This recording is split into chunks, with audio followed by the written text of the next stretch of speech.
বাংলাদেশের বিশ্ববিদ্যালয়গুলোর মান নিয়ে শিক্ষার্থীদের মধ্যে গর্ব তৈরি করতে কিউএস র্যাঙ্কিংয়ে অবস্থান শক্ত করার তাগিদ দিয়েছেন শিক্ষামন্ত্রী আনম এহসানুল হক মিলন।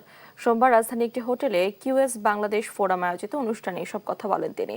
বলেন, গবেষণা ভিত্তিক বিশ্ববিদ্যালয় গড়ে তোলার পাশাপাশি শিক্ষার মনোনয়নে প্রয়োজন দীর্ঘমেয়াদী পরিকল্পনা।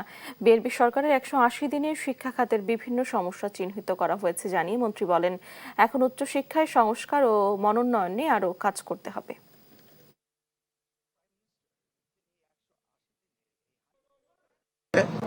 তারা কিন্তু ওই ডেভুলেশন সিটার নিরীক্ষার জন্য করেছে, আর আমরা ওগুলিকে অ্যাড্রেস করবো যেগুলি সিভিয়ারলি প্রবলেম। আর এটা আমরা দুটি কারণে অ্যাড্রেস করতে চাই। সেটি হচ্ছে যে আমরা এক্সামিনার যারা আছে তাদের সম্পর্কে আমাদের একটা ধারণা হবে, তাদের কোয়ালিফাইড, তারা কি ঠিক মতো খাতা দেখছে কিনা, আন্ডার মার্কিং করছে কিনা, ওভার মার্কিং করছে কিনা, তাদেরকে অ্যাড্রেস করতে হবে এবং তাদেরকে ট্রেনিং এর ব্যবস্থা করতে হবে।